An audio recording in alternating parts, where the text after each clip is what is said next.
everyone. Welcome wherever you happen to be to Unstoppable Mindset, where inclusion, diversity, and the unexpected meet.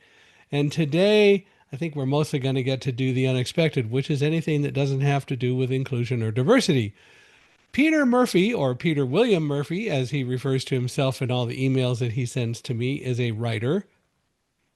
Um, he has been a teacher, has an interesting story, I think, all the way around, and I'm not going to tell it because it's more fun to listen to him tell it, and we'll see what we can learn from it and how we progress. So, anyway, Peter, I want to welcome you to Unstoppable Mindset. We're really glad you're here.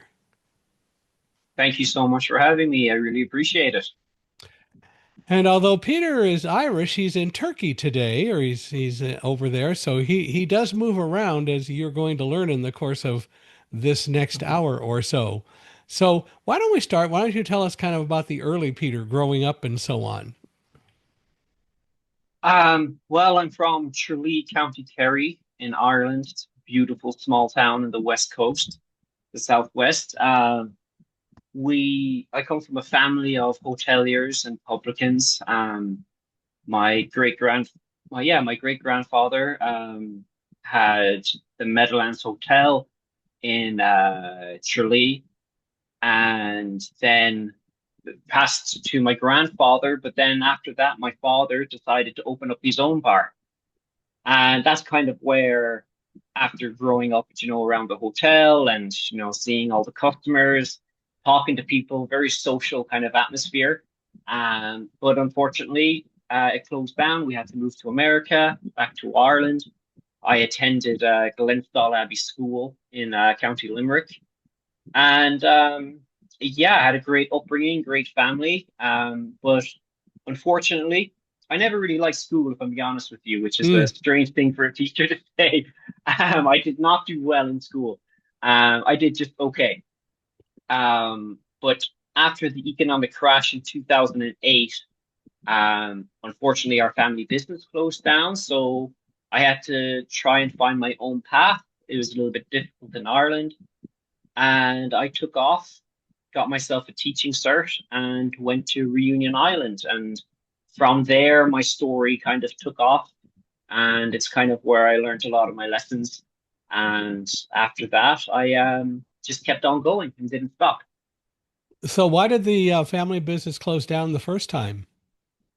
The first time was because my grandfather basically needed a retirement, Mm. and he sold the hotel. Then my father then decided to open up his own bar, and just rising. Then 10 years later, that closed down during in 2011, I think. Um, there was a big economic crash in Ireland. Rents Mm. went up. People weren't eating or socializing like they were. And through no fault of our own, it was just time to close the doors, which was a pity because the name of the bar was Willie Darcy's. It was a fantastic bar, very social, no televisions, very traditional. And yeah, so we all kind of had to go off and find other ways and, figure out who we are without, say, bars or hotels or, hospitality. Right, So kind of, yeah. right. Well, so what was the reason for commuting or immigrating all the way to America after that? Well, we immigrated to America after the hotel Well, after the was hotel sold. closed, right? Yeah, that was in 1998, and we were there for maybe 2 years, I believe. I'm not sure. And went to school there. My father worked in Summers Pubs, Mm. which is owned by my uncle in Boston. And then he made enough money to come back to Ireland in 2000 and open up his own bar. But What yeah, like I what said, caused it just mhm. why Go ahead. America? Why America when the hotel Oh, closed as because opposed to half our family live over there. So my mom's side of the ah, family live in America. Yeah. okay. Well, that makes it a little bit more logical that you would consider doing that. But Oh, so I you're loved it, Michael. I after 2 weeks, I was no longer Irish. I was playing baseball, eating pizza. I good for had an you. American accent. I loved America, I must say. Now, so are you in the Boston area? Yeah, we lived in West Roxbury, which Okay. is just outside the city. I lived in Winthrop, Massachusetts, which is by East Oh, Boston, really? for 3 years. Very And nice. so I never really got a Boston accent, but I do know how to say things like "park your car in a Harvard yard." You know, I can still do it. I think Yeah, it's a great accent, actually. But that's lovely. I enjoyed being in Boston and just being around all the history. It's pretty amazing.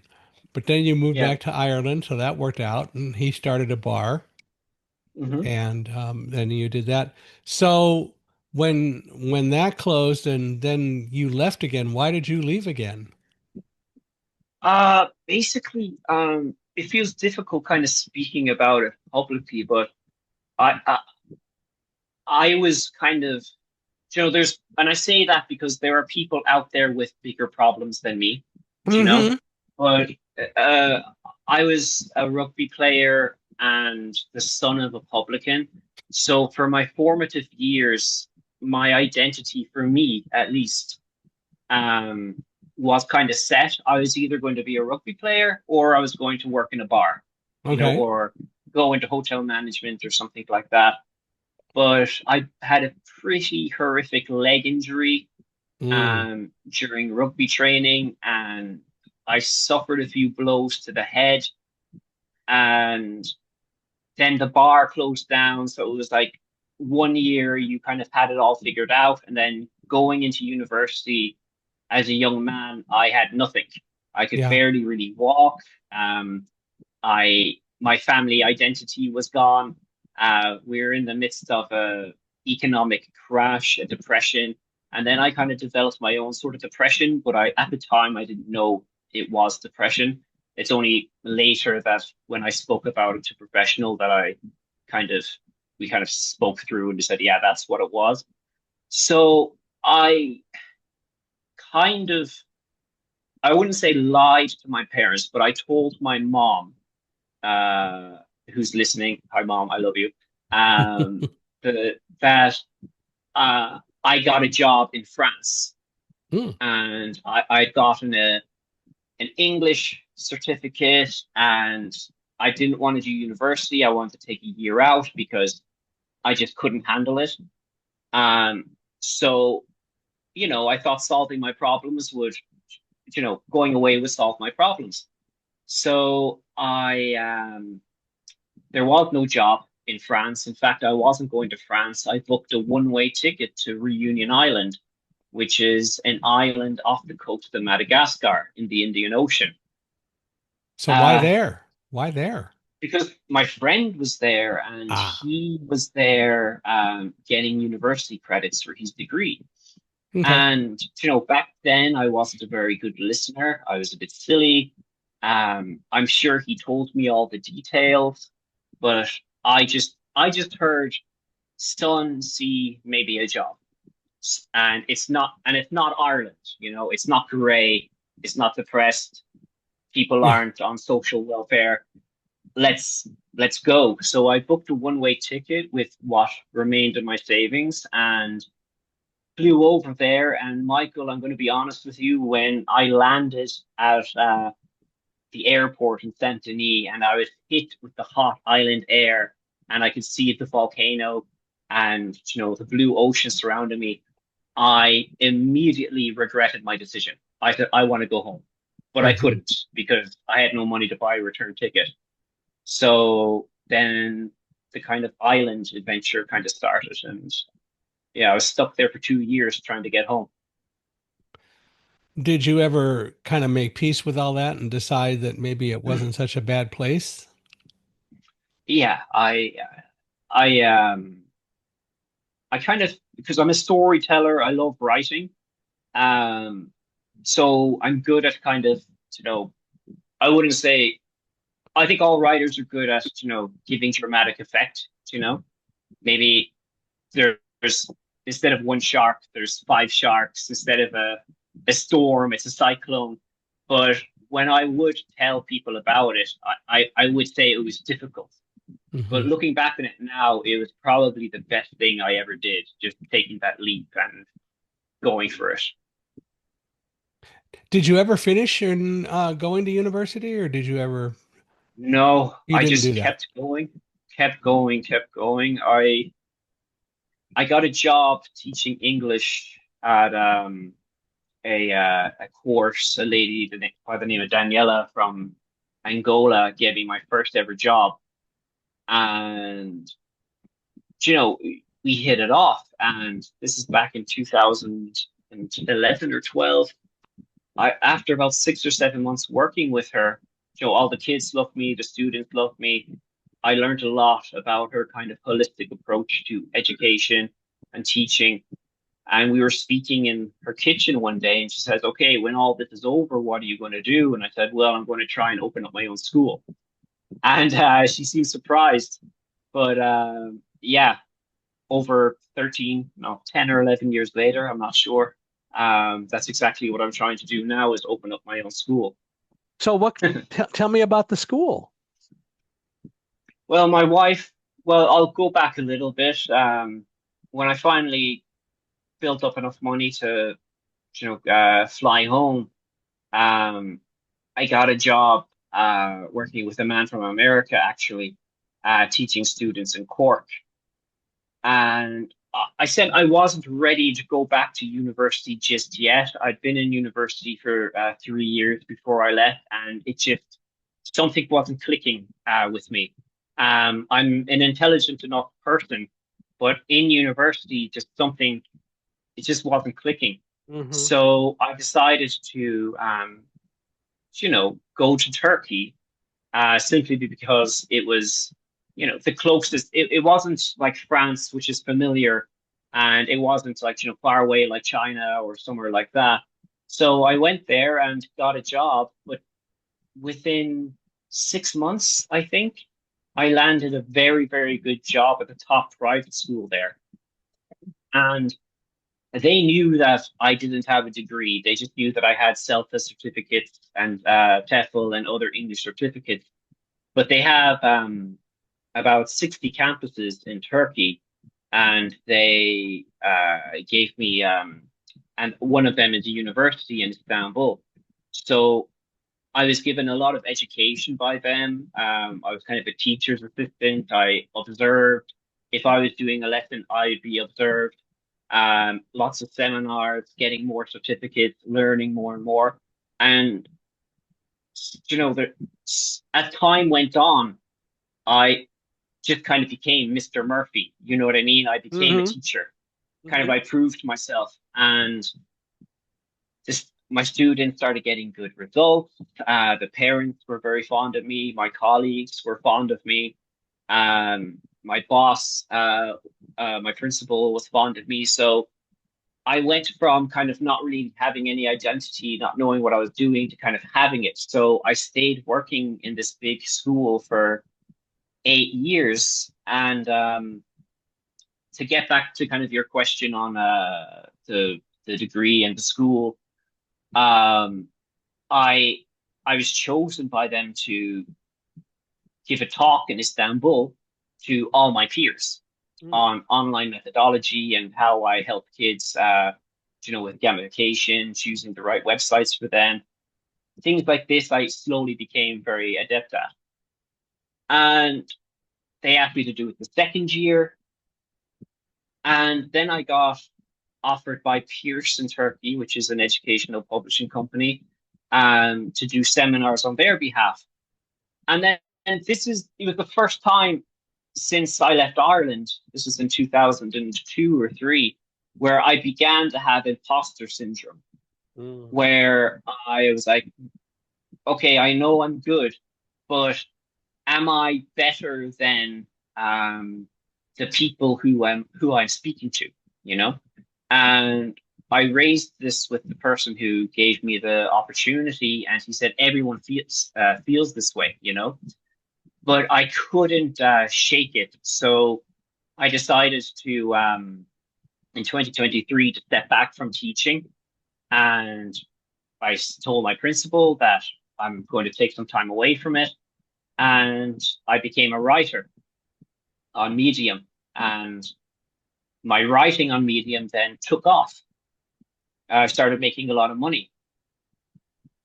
And I found myself in this little hole where uh, everything I was trying uh, was working for me, but it still didn't feel like something that I could 100% stick with. Now, which is why I started writing the book, and then it's why my wife and I decided to open up our own course, which will be a methodology um, kind of created by the two of us, a curriculum created by the two of us, which will have third-party eyes who will sign off on it, and it's called Peak English, and we'll take it from there. So that's kind of my long answer to your very simple question. Well, it's Sorry. okay. That's fine. Going back to when you went to Reunion Island, um, do you think there was something deeper than just escaping from Ireland and the life you had, or do you think it was just that simple? Um, yeah, it's strange because I have a great relationship with my brother, my father, and my mother. We're all very close. But I think I became afraid of life, Hmm. you know, because my father's my hero, of course, and he's a well-respected man in the community. He was awarded I can't remember the name of the award, but basically best host of the year, best host in Ireland last year, by the hospitality board in the country. And when I saw what the economic crash did to him, it didn't break him, but when I saw that what it did to him, I was like, my God, if life can do that to my dad, take away his bar, make him sad or whatever, I was like, what's it going to do to someone like me? You know? So I became very afraid of life, and I suppose I just wanted to go somewhere that felt otherworldly and that just felt so different, Hmm. that just Hmm. felt so different. Yeah. Yeah. Well, and now you say that you really feel that it was the best decision that you could make. Yeah, uh, I wouldn't change it for the world. I mean, I've Yeah. got some great stories. Yeah. Halfway through a book about it now, so hopefully, in the next year, that book will hopefully get published. If not, I'll put it out there myself. So when the pandemic hit, how did that affect or deal with your teaching and so on? Because you were teaching all that time since you stepped back from that in 2023. So you must have had to deal with a lot of stuff with the pandemic, I would think.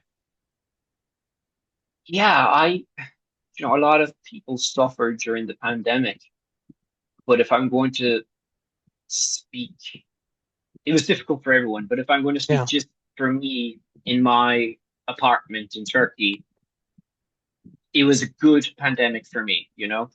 Um, uh, I took the opportunity to learn the guitar, get better at my job, did a lot of study, got more certificates, and also I was familiar with Zoom before the big Zoom thing happened. Hmm. So I kind of knew before our first online lesson, I spent about maybe 3 weeks because we went into lockdown in Turkey, I think March 2020, I believe.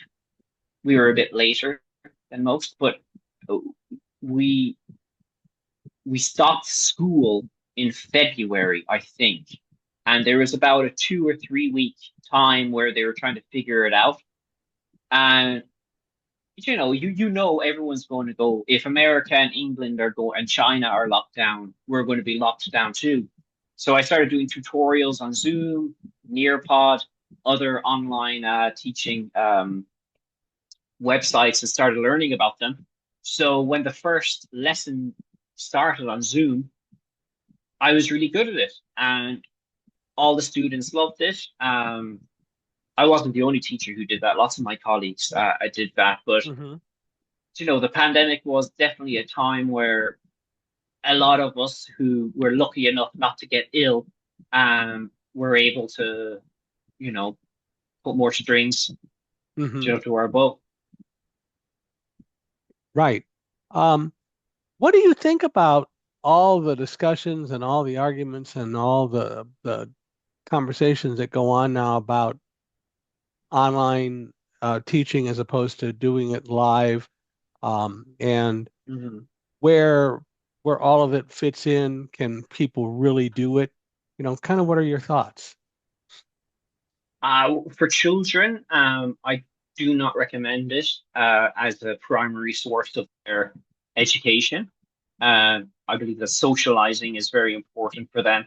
Um, Even having a teacher, you know, one of the biggest things you can do as a teacher with your classroom management is where you stand in a classroom, um, being able to observe the student, them knowing that you're there as a presence, all the materials that you would have in a classroom. These are all things that actually they may seem small, but they do help kids.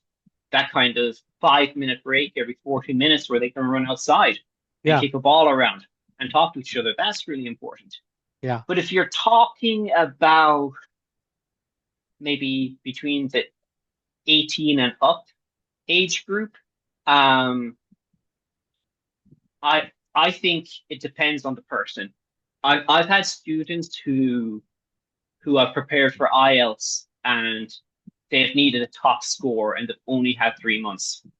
And we've been face to face working, helping them with their writing, doing everything, and it just doesn't work. There's something about the school environment where it just doesn't rub off on them. But then the minute you get them online and you start introducing games, you gamify it, you just do lots of different things with them, for some reason they feel more comfortable. It could be an anxiety thing, could be where they just feel more relaxed at home. Everyone's different, but for children, from my experience, definitely face-to-face learning is the best. Zoom is okay in an emergency. I do not recommend hybrid learning whatsoever. yeah. It's a challenge. I know for me personally, I can do online, and or I can do things in person in terms of learning and so on. I'm used to doing a lot of things outside of the typical corporate or office environment, so I can do that. But I also value and appreciate the social interaction when you go into an office and you have an opportunity to meet with people. The only thing I would Yes. would say is way too often, unfortunately, people socialize so much that they forget in a work environment, you're really there to work and really need to figure out how to focus more on getting the job done.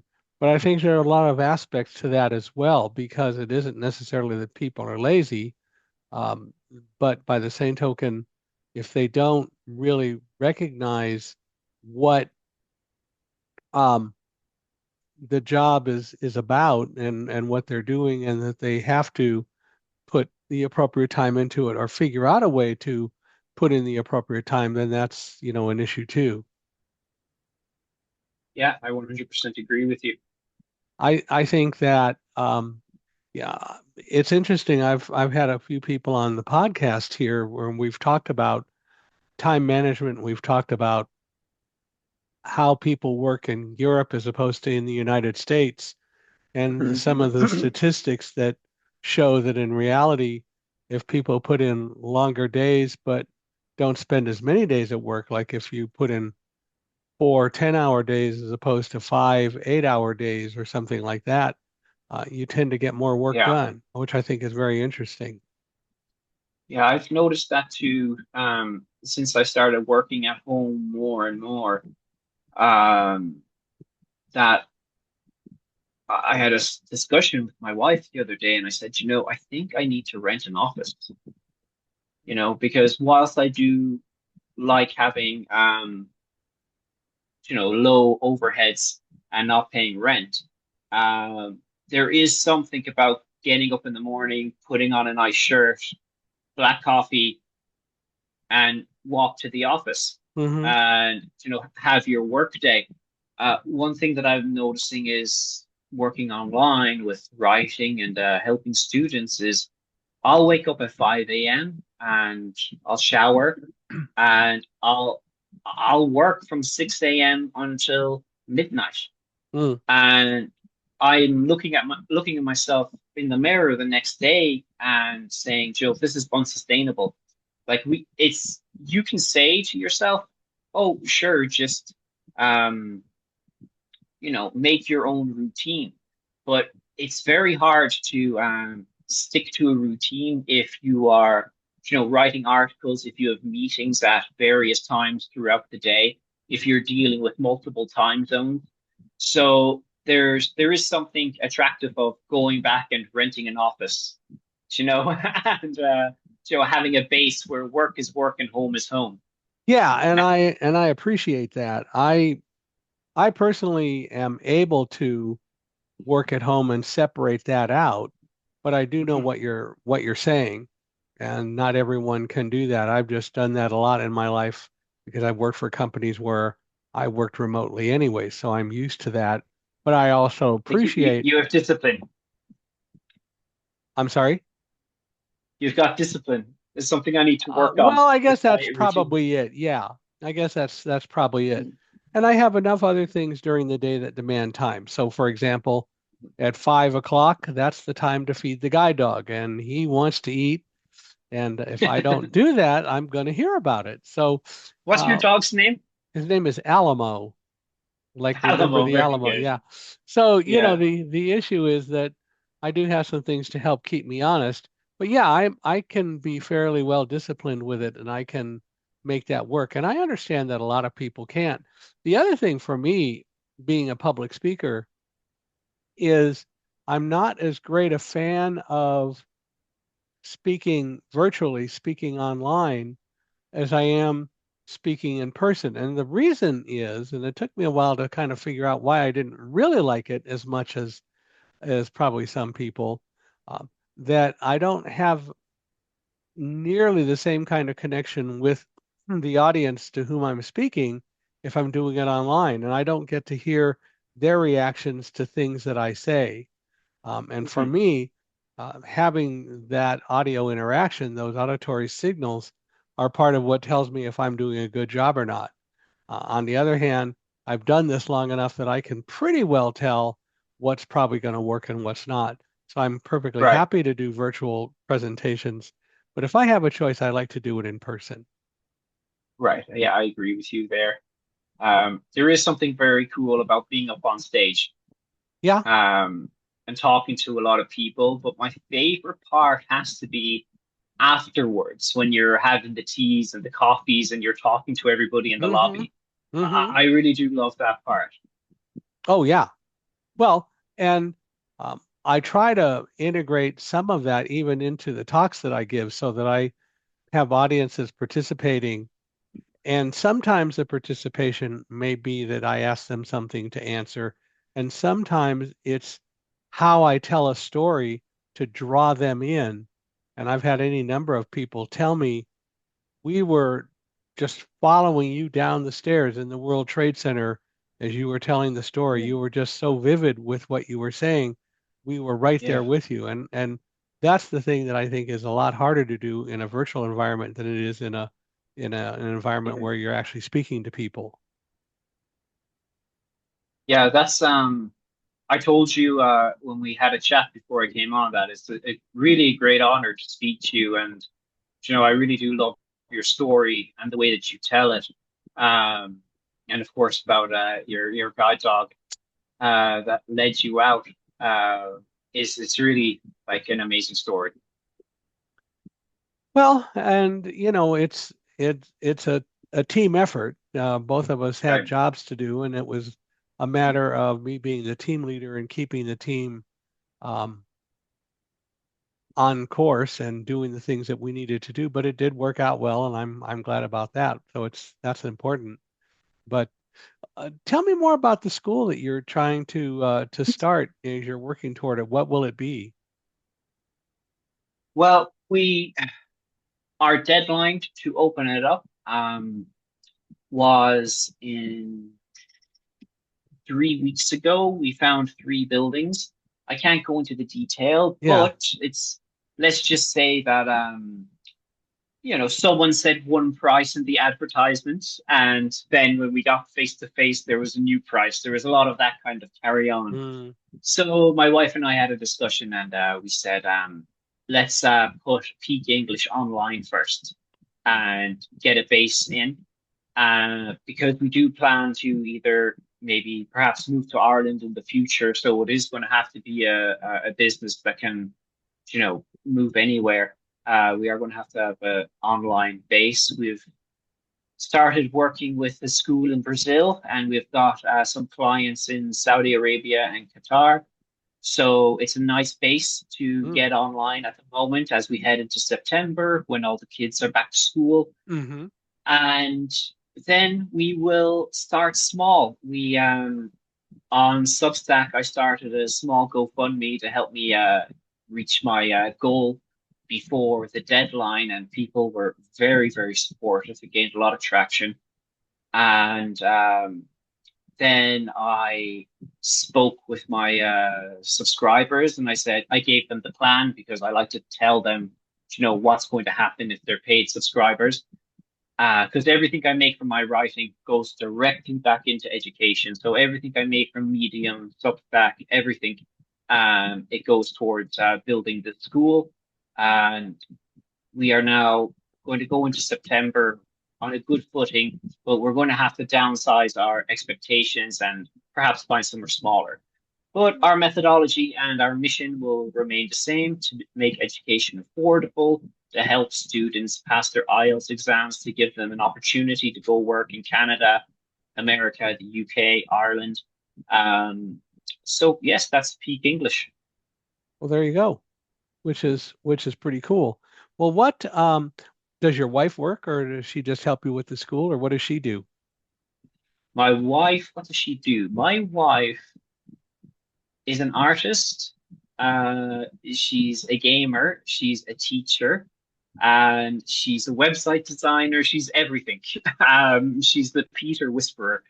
She's definitely good at when I'm in a whirlwind writing, or I'll do too many things at once. She's like a tablet for ADHD, I think.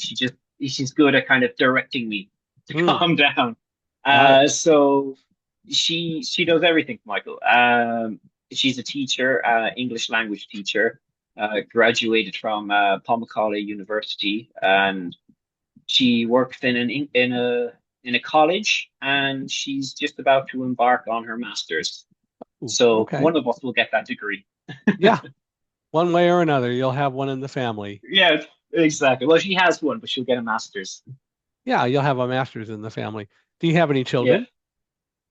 No, no, no. We're No working on children. it. No We're working children on yet. it. Well, that's another thing to Yeah. to look forward to in the future, which is Yeah, cool. we don't know what to do. We love Turkey, but also we want them to have you know a Turkish. We want them to have an appreciation for Turkey and for Ireland. So we're trying to figure out where would be the best place to raise kids in the current global environment. And despite all the trouble that Ireland had in 2008, Hmm. every time I go home, it's still solid ground. And it's the older I get, the more I think we will end up there eventually. But we'll see. Yeah. Well, um, it'll all work out in time, I suspect. You strike me Yeah, as an it's going great individual so that is, far. yeah, you strike me as a person that will make things work out, and you're willing to step back and do it in a methodical and very positive way, which is pretty cool. Well, tell me about some of your writing. What have you written? Well, I told you about the book. I'm halfway through. Um, it's the working title is Becoming Useful. Um, then on Medium, I started writing about mental health. and I got imposter syndrome again. Of course, there's nothing wrong with writing anecdotally about your experience, but sometimes on the internet, it's probably better not to talk about kind of medical kind of things. You know what I mean? Mm-hmm. So I said, well, what could I pivot to? And I started writing travel memoirs about my time on the island. And I ended up getting curated about 40 times by Medium. Selected for curation is basically where the staff choose your story and they give it a boost into the algorithm. And basically, it just gets sent all over the internet. So that happened 40 times. Then I wrote for Your Tango, which is a New York-based website. And then after a year and a half on Medium, I pivoted to Substack, where I continued to do my writing. And about 3 months ago, Substack began doing live streams, kind of like on YouTube or Instagram. They have these live streams on Substack. So I didn't feel comfortable talking about my teaching on Substack because I felt like my writing persona, not that it's controversial, had its own space in my life. So I kept it separate from my teaching. And I spoke with a friend, and we saw everyone on Substack was doing these live 1 hour streams. So we thought we would do a comedy show. So we started doing these 10, 15-minute comedy shows live on Substack, and they became very popular. And a lot of, big authors like Walter Reen, Robin Wilding, who would be very popular on that website, came on as guests. And it's kind of this new outlet where everything leads back to teaching, where I'm learning about video editing now and how to reach an audience. And then straight away with Peak English, I said, okay, so that's that. Now I know more about how the internet works. So now open up a TikTok and an Instagram and focus that into Peak English. So our Instagram account now is growing. It's got close to 1,000 followers, and our TikTok is just opened. So yeah, going to use what I learned from Substack to reach more students, give more tips on how to pass exams on other social platforms. Okay. And you've created some fictional characters along the way, haven't you? Yeah, I have PETA and Freeman, who have a small little cult following on Substack, kind of based on a relationship I have with a friend of mine. And my brother has done the Olympics. He's done not as an athlete, but he's worked for Warner Brothers and other companies, doing the filming of it. And we're both very much into film. We're working on a script and we're trying to develop something at the moment together. Of course, our day jobs are our main focus, but it's very nice to have a similar interest with your brother that you can just work on together, you know? Yeah.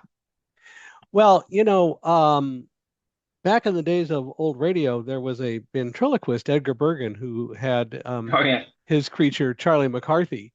And it was interesting that um, a lot of times Charlie spoke for Edgar. Edgar would communicate through Charlie as opposed to just communicating himself. And it was a way that he felt comfortable doing, which was interesting. Yeah, that's interesting. With Murphy's Law, which is my Medium pen name, um, I, after about a year and a half, I said, I can't keep writing about the island or this or that or memoirs. I have to try grow as a writer. So I started trying different styles. Hmm. Um, I started writing a satire. I started writing a political satire, um, or just pure comedy pieces. And lo and behold, I was okay at it, and they gained traction, and they were funny. And uh, I said, oh, this is strange. So then Murphy's Law went to kind of satire, and then I started writing about politics, say what's happening in the USA, the friction over there, some other world events, and I enjoyed it. The editors liked it, and it was published in some very good publications, and it was great. I found many voices, you know. Yeah. Um, but as time went on, and I love Medium and I love Substack. It's my passion, and it has helped me grow not just as a writer, but as I mentioned earlier, helped me hone all the skills I use to become, you know, big enough on it into how I can create this business that my wife and I try to open up, and it has really helped. But you are always chasing the algorithm, you know, and I would rather have a product out there that helps people, pass their exams, give them guidance with visas, um, do volunteer work, things like that, that will actually help people, and people will remember it as Peak English as a brand that will help them.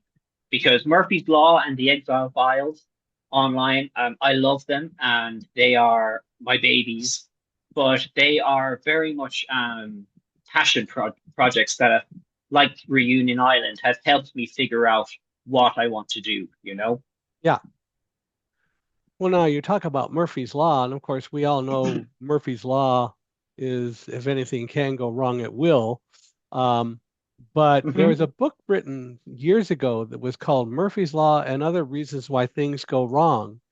And the Right, first I think I've heard of that. and the first thing in the book after Murphy's Law was O'Toole's commentary on Murphy's Law, which was Murphy was an optimist, which I always thought was cute. I liked that. Murphy was an optimist. That is good. Well, Yeah. it's I think in life, like you said yourself, when when that terrible day happened, in the World Trade Center, it was like you could either lose your mind or you could stay calm, you know?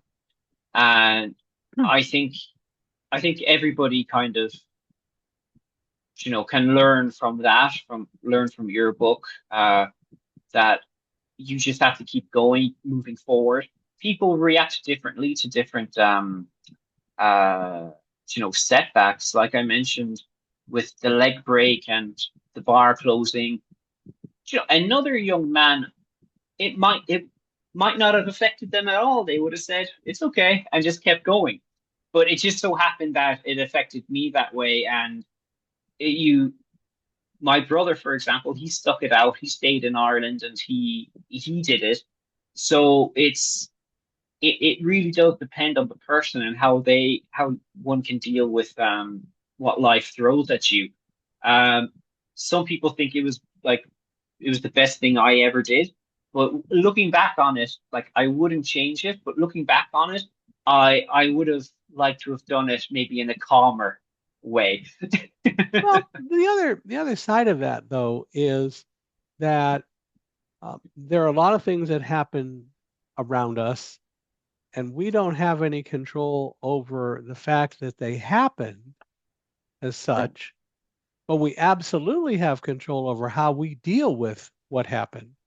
And I think that's Right. what so many people miss, um, and don't deal with. And the reality is that we can always make choices based on what goes on around us, and we can do that, and that can be a positive thing or it can be a negative thing, and that's a choice that we have to make. Yeah, you're dead right. Yeah. Um, I when I first came to Turkey, I was only supposed to be here for 3 months, you know. Um, but there was something intoxicating about the country. There, just the smell, the food, the people, and about 6 months into my stay here, back in 2013 or 14, like I did have that decision. where I had to kind of look at myself saying, am I staying here because I'm running away? Or am I staying here because I feel this is where I can achieve what I want to achieve?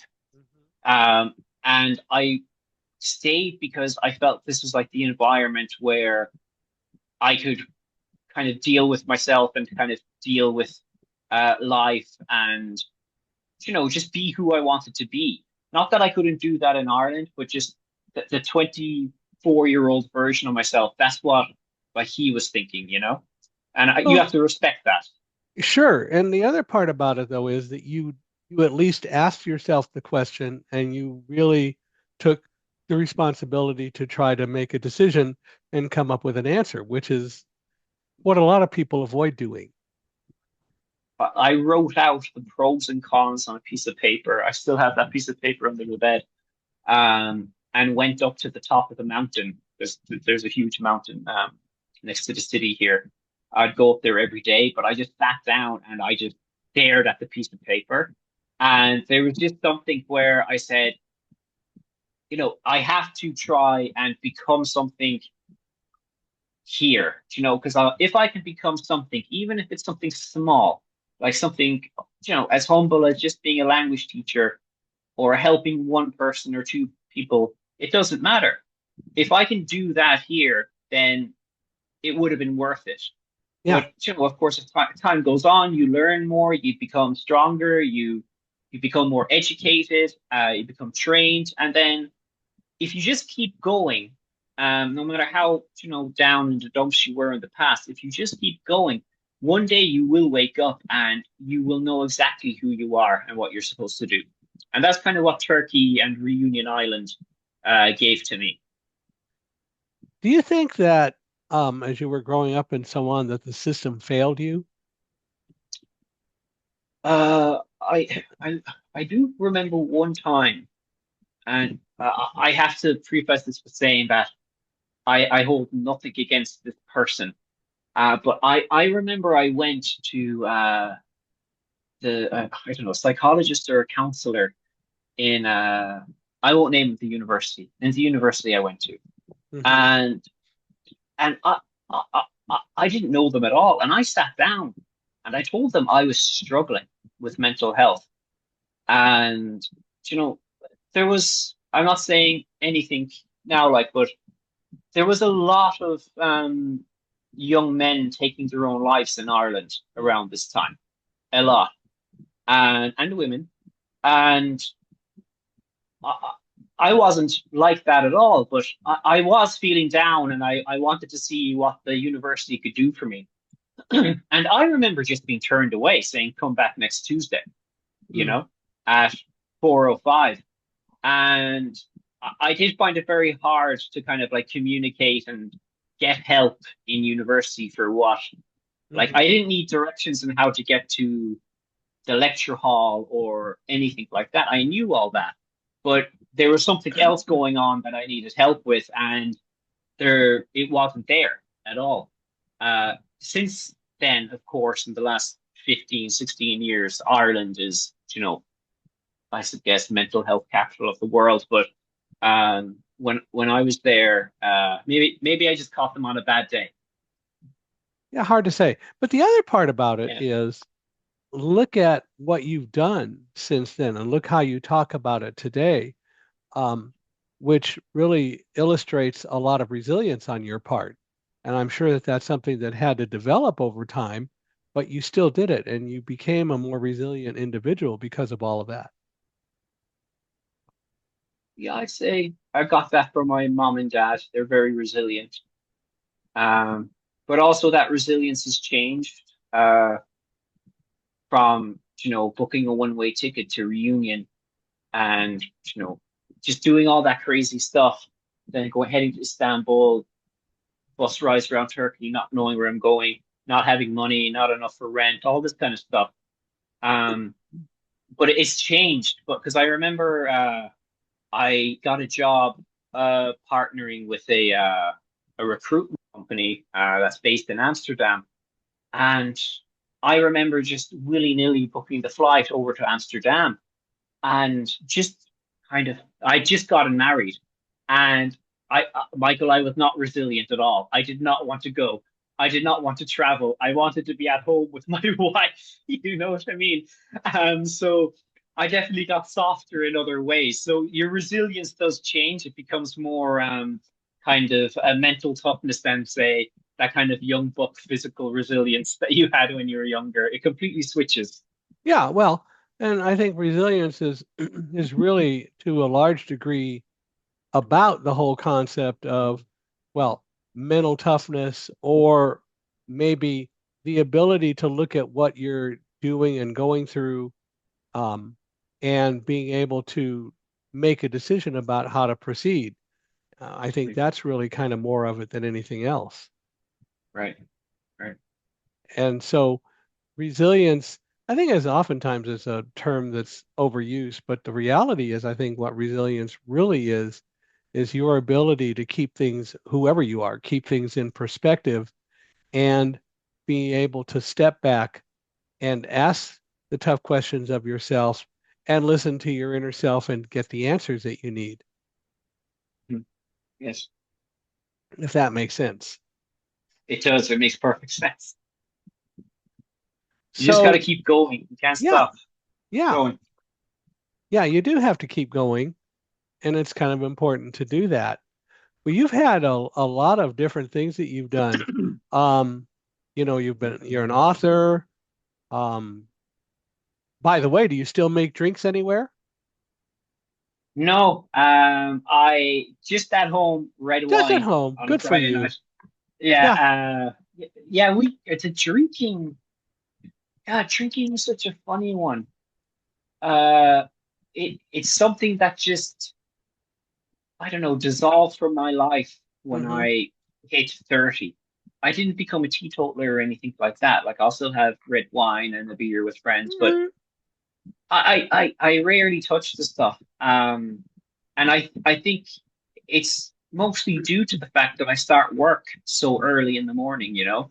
and I just cannot wake up with any sort of grogginess. I need black coffee, look at the news for 20 minutes, pet my cat, take a There you shower, go. and then start. Yeah. Well, my wife and I used to have a drink on Friday night. I mean, Mhm. we were capable of going to restaurants and parties and occasionally have something. But I know since she passed in 2022, we were married 40 years. I Part of Sorry. honoring her is that I have a drink on Friday night, one drink. I don't because Oh, very nice. I've never really felt that I need to have alcohol or anything like that. I've never been a great fan of the taste, but Mhm. I have a drink to honor her on Friday nights, so that's kind of fun. Yeah, that's very nice. I mean, it's my wife's birthday in 2 days actually. So Oh, I'm very lucky. She's like me in a way. I want to take her to a nice fancy restaurant or to do this and do that, but she just wants a chicken burger and well, there you go. yeah, Oh, so we just go out to our favorite restaurant and they're good burgers. They're pretty gourmet, but but yeah, still, she's yeah. pretty down to earth with me, and yeah, we have a lot of fun together. And yeah, but I'm currently planning her birthday present as I'm speaking to you, Well, thinking about it. if you could go back and talk to a younger Peter, what would you tell them? What would you want them to learn?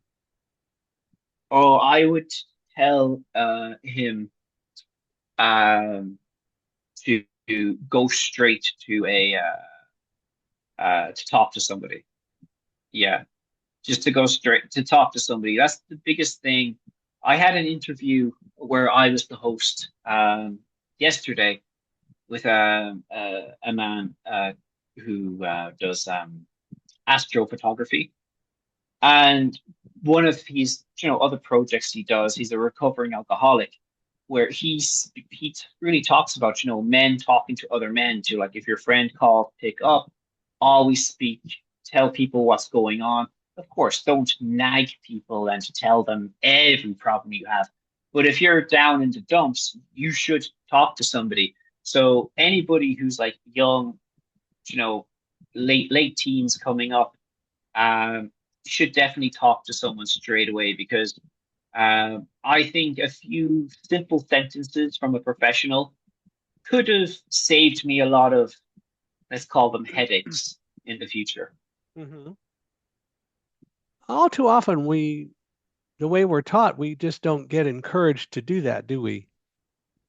No, no. People listen, people are good, people will do what they can. But I think sometimes, I think the way it's framed maybe scares men. I think we're a lot better now, but maybe 10, 15 years ago, and even before that, trying to get a kid to talk to a professional. Uh, nobody wants to be different in that way, you know, Mhm. back then anyway. And but it's so healthy, it's so good to have someone who can regurgitate back what you've just told them, but in a clear, calm fashion that makes sense. It does the world of good. It's better than medicine for most. Puts a lot of things in perspective, doesn't it? It does, yeah, Which which makes a lot of sense. Well, yeah. I think this has been great. I've very much enjoyed having the opportunity to talk with you and hear a lot of great life lessons. I hope that everyone who is out there listening to us appreciates all the things that you had to say as well. If anybody wants to reach out to you, how do they do that? Well, we're on Instagram as Peak English. We're also on TikTok as Peak English. Peak is Uh, in Peak. that's right. Peak It's English. right Okay. behind me here. So if anybody can see, there's the spelling on my wallpaper. And Yeah, a lot of of people course, probably aren't watching videos, so that's why I asked you to spell it.